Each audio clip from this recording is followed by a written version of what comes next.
آپ نے فرمایا دونکم الکلبو، فرمایا اس کتے کو پکڑو، اس کے ارادے غلط ہیں۔ تو ایک وہ تھے جو راستے میں سے واپس چلے گئے حضور کو چھوڑ کر، کیونکہ میدان احد میں حالات بڑے خراب تھے، اور ایک وہ تھے جو 70 زخم کھانے کے بعد، ہاتھ شل ہونے کے بعد ہوش آیا تو ایک ہی سوال تھا، ما فعل رسول۔ ظلمت ستم نو ایش جانن جڑے جام وصال دا پیوندے نے، جڑے نسن دا وا نا بھج جانا۔ میری طبیعت نہیں سی ٹھیک، میرے ڈیڈے درد سی، میں اس واسطے نہیں آیا۔ میری وائف جو ہے وہ اسپتال میں تھی، میں اس لیے نہیں آیا ناموس رسالت کے۔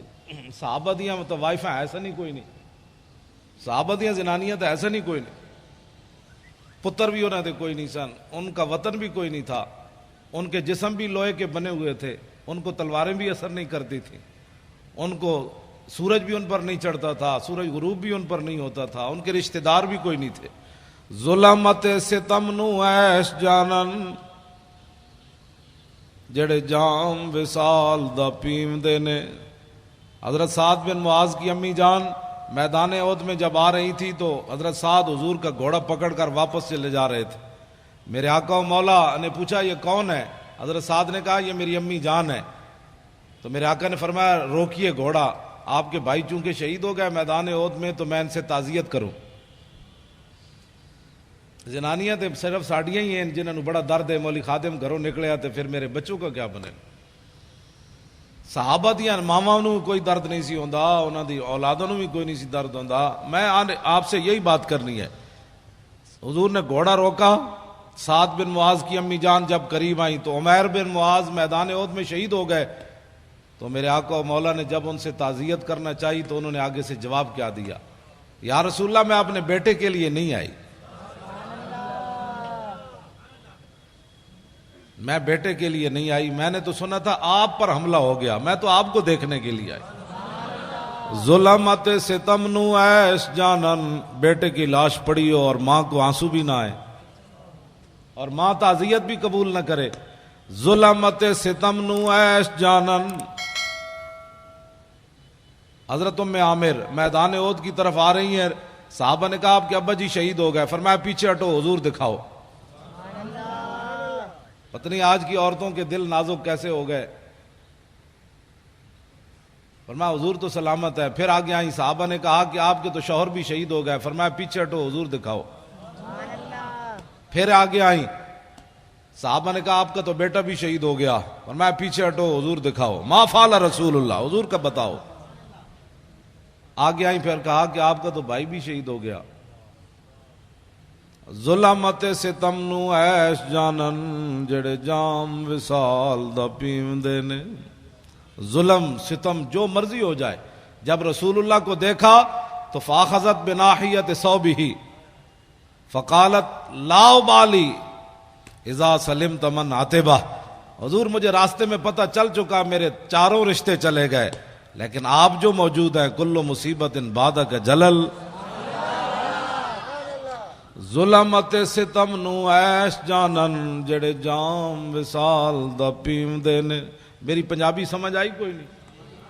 ہاں پنجابی میں نے اس لیے آپ کو یہ دو واقعے سنایا تاکہ میری پنجابی سمجھ آ جائے آپ کہ پیر نیک عالم شاہ صاحب نے وہاں کہاں جا کر بات کی۔ ظلمت ستم نو ایش جانن جڑے جام وصال دا پیوندے نے، جڑے نسدے آفتاں آئیاں تھی۔ ظلم دے حالات نہیں ٹھیک، جو یہ دیکھ کر بھاگ جائیں وہ جھوٹ بولتے ہیں ہمیں حضور سے عشق ہے۔ جڑے نسدے آفتاں آئیاں تھیں، جھوٹا عشق دا دم مریم دے نے، سر کپ کے تلی تے رکھ لیندے۔ اللہ اکبر، اللہ ساری جانا ہوتا ہے نا، تو پیر نیک عالم شاہ صاحب کہتے ہیں حضور کے عاشق یہ پہلے جو ہے نا اسے کاٹ کر ہتھیلی پر رکھ لیتے ہیں، یہ لینا ہے تو یہ تو پہلے موجود ہے، بتاؤ اور کیا لینا ہے؟ سر کپ کے تلی تے رکھ لیندے جڑے عشق دا راہ نہ پیوندے نے۔ یہ میں نے 2-3 باتیں آپ حضرات کے سامنے اس لیے کی تاکہ آپ سمجھیں کہ میں بات کیا کرنے لگا ہوں۔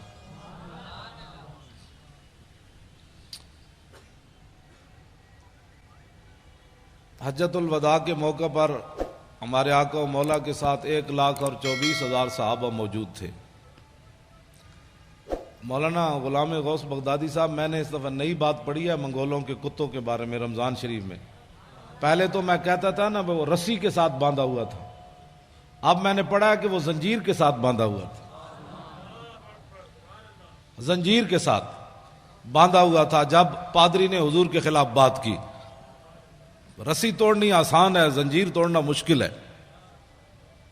اور امام نے کہا کہ وہ عزیز علیہ، ہلاکو خان وہ جو تھا نا اس کا وزیر خزانہ، یہ اس کا کتا تھا، یہ بھی وضاحت آئی۔ اور عزیز علیہ اس کا وہ محبوب بھی بڑا تھا، اس نے ظاہر ہے جب زنجیر سے، وہ بھی سونے کی زنجیر، ہاں سونے کی زنجیر کے ساتھ، امام نے لکھا کہ سونے کی زنجیر کے ساتھ اس نے کتا، محبوب جو اتنا تھا، اب آپ سوچ سکتے ہیں وہ کتا کتنا عزیز علیہ، وہ کتنا محبوب تھا جس کے گلے میں سونا ڈالا ہوا تھا، لیکن اتنا محبوب ہونے کے باوجود منگولوں کی روٹی کھائی، منگولوں کا سونا گلے میں ڈالا تھا۔ جب حضور کے خلاف بات ہو گئی، نہ اس نے سونا دیکھا کہ یہ پتہ نہیں سونا دوبارہ ملے گا کہ نہیں، میں ان کے مہمانوں کو پڑھنے لگا ہوں، یہ دیکھتا ہے۔ میں نے کہا لاکھوں سلام وہ کتے تیرے اوپر بھی، نہ تو نے سونا دیکھا، نہ تو نے حالات دیکھے، نہ تو نے اپنے محب کو دیکھا کہ یہ میرا کتنا محب ہے جو مجھے سونا، اب اس کو کھانا کیسے کھلاتا ہوگا جس کے گلے میں اس نے سونا ڈالا ہوا تھا۔ لیکن جب حضور کے خلاف بات ہو گئی تو فوسب القلب، کتا اچھل کھڑا ہوا، سونے کی زنجیر کو ایک طرف پھینکا، سنبھال کر اسے رکھو، میں جس محبوب کے لیے جا رہا ہوں تو سونا اپنا سنبھال لے، مجھے سونا نہیں چاہیے، میں کسی اور طرف جا رہا ہوں۔ ہاں ہم اور طرف جاتے ہیں، تو اور طرف جا، یہ سونا سنبھال، میں کسی اور طرف جانے لگا ہوں۔ سونا اس کے سپرد کیا اور چھلانگ لگا کر پادری جو حضور کے خلاف بات کر رہا تھا اسے خشم، اس کے منہ پر تھپڑ مارا، فرمایا ہوش کر، میں کتا ہو کر بھی نہ سونے کو دیکھا، نہ حالات کو دیکھا، نہ مجمع کو دیکھا، جانتا ہے میں جن پر پہرا دے رہا ہوں وہ کون ہے؟ وہ محمد عربی ہیں جن کے صدقے مجھے بھی وجود ملا۔ نعرہ تکبیر، نعرہ رسالت، لبیک لبیک لبیک یا رسول اللہ، لبیک لبیک لبیک یا رسول اللہ، لبیک لبیک لبیک یا رسول اللہ۔ توجہ، جا کر اس کو تھپڑ مار دیا، کہا کہ تو حضور کے خلاف بات کرتا ہے، اور فتویٰ بھی کسی سے نہیں پوچھا، مشورہ بھی نہیں کیا، میٹنگ بھی نہیں کی، پہلے میٹنگ بھی پہلے نہیں کی، دعوت بھی نہیں دی، اور یہ بھی بلایا بھی نہیں، تو باندھا ہوا تھا وہ سونے کے ساتھ، جو سونا جس کے گلے میں تھا وہ کھاتا کیا ہوگا؟ دودھ کھاتا ہوگا، مکھن، دودھ پیتا ہوگا، مکھن کھاتا ہوگا اور شہد کھاتا ہوگا، ظاہر ہے وہ ہلاکو خان کے وزیر کا کتا تھا، تو وہ کیسا وہ اس نے، لیکن اس نے جا کر تھپڑ مار دیا، اس نے کہا تو جانتا ہے، مجھے پتا ہے، میں کتا ہو کر بھی میں جان گیا تو کن کے خلاف بات کر رہا ہے۔ کتے کو بھی سمجھ آ گئی گستاخی کیا ہوتی ہے۔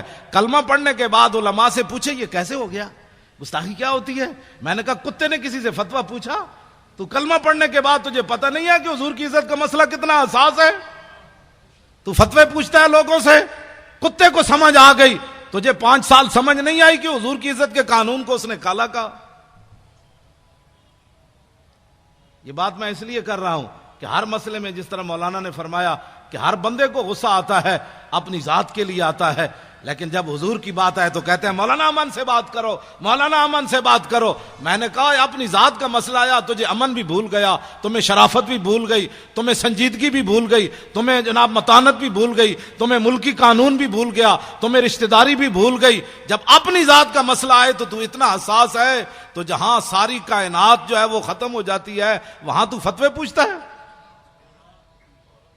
اور وہاں تو کہتا ہے مولانا اتنی سخت بات نہیں ہونی چاہیے، تو بتا نا پھر کیا ہونا چاہیے، تو بتا پھر کیا ہونا چاہیے۔ توجہ، میں بات اگلی کرنے لگا ہوں، بولی نہیں بدلتی، ہاں بولی نہیں بدلتی۔ فاروق اعظم منافق نو ہی ماریا تے عمیر بن واب جدو صفوان بن امیہ نہ معاہدہ کیتا کہ میرا پتر کہہ دے، تے میں سنیا نبی علیہ الصلوۃ والسلام مدینہ منورہ میں حضور گلیوں میں خود تشریف لے جاتے ہیں، ساتھ محافظ کوئی نہیں ہوتا، تو میں اپنے بیٹے کے بہانے مدینہ منورہ جاتا ہوں، تو نے میرا قرض بھی ادا کرنا ہے، میرے بچوں کا خیال کرنا ہے، میں نعوذ باللہ جا کر حضور پر حملہ کر دوں گا۔ تو عمیر بن واب جب مدینہ منورہ میں اترا اپنی سواری سے، اس کے گلے میں تلوار تھی، فاروق اعظم باہر کھڑے تھے مسجد نبوی شریف کے، اور نبی علیہ السلام اندر جلوہ گر تھے، صحابہ بدر کا ہی ذکر کر رہے تھے، اتنی دیر میں حضرت عمر نے عمیر بن واب کو دیکھا، بعد میں یہ مسلمان ہو گئے، تو حضرت عمر نے دیکھ کر کیا فرمایا؟ کیا فرمایا؟ جو صحابہ قریب تھے، فرمایا دونکم الکلب، فرمایا اس کتے کو پکڑو۔ اب حضرت عمر کو بھی تعذیب سکھانی پڑے گی۔ اب حضور پر ایک بندہ حملہ کرنے کے لیے آیا تو حضرت عمر کیا کہتے کہ اس کے گلے میں ہار ڈالو؟ آپ نے فرمایا دونکم الکلب، فرمایا اس کتے کو پکڑو، اس کے ارادے غلط ہیں۔ صحابہ گئے، اسے پکڑ لیا، اتنی دیر میں حضرت عمر بھی آ گئے۔ حضرت عمر نے بھی اس کو یہاں سے پکڑا اور پکڑ کر گھسیٹ کر دربار رسالت میں جا کر کہا کہ یہ غادر بھی ہے اور خبیث بھی ہے۔ ہاں، یہ دونوں لفظ حضرت وہ زبان ترجمان نبی، ہم زبان نبی۔ آج ہمیں کوئی لیا مطلب دکھانا چاہتے ہیں کہ جناب مولانا، میں نے کہا حضرت عمر نے بولی اور حضور کے سامنے جا کر کہا یہ غدار بھی ہے اور خبیث بھی ہے، باہر کتا بھی کہا، تو میرے آقا نے نہیں فرمایا عمر بیٹھ جاؤ، اتنے جذباتی نہیں ہوتے بندے، یہ آیا ہی ہے نا بیچارہ، اس کو کیا ہو گیا، بیٹھ جاؤ عمر، اتنی پریشانی والی کیا بات ہے، بولی تو بدلو، میرے سامنے اس کو غدار اور خبیث کہتے ہو۔ توجہ، میرے آقا و مولا نے عمیر بن واب کو فرمایا کیسے آئے ہو؟ کہا جی بچے کو ملنے کے لیے آیا ہوں۔ میرے آقا نے فرمایا یہ تلوار کیسی لائے ہو؟ کہا کہ چھوڑے جی یہ تو تلوار ہے، انہوں نے بدر میں ہمارے ساتھ کیا مدد کیا ہے، یہ تلواروں کو چھوڑو جی حضور، میں تو ویسے آیا ہوں۔ میرے آقا نے فرمایا سچ سچ بتا کیسے آیا؟ نے کہا نہیں میں تو بیٹے کو ملنے کے لیے آیا ہوں۔ میرے آقا نے فرمایا حتیم کعبہ میں صفوان بن امیہ سے کیا بات کی تھی وہاں؟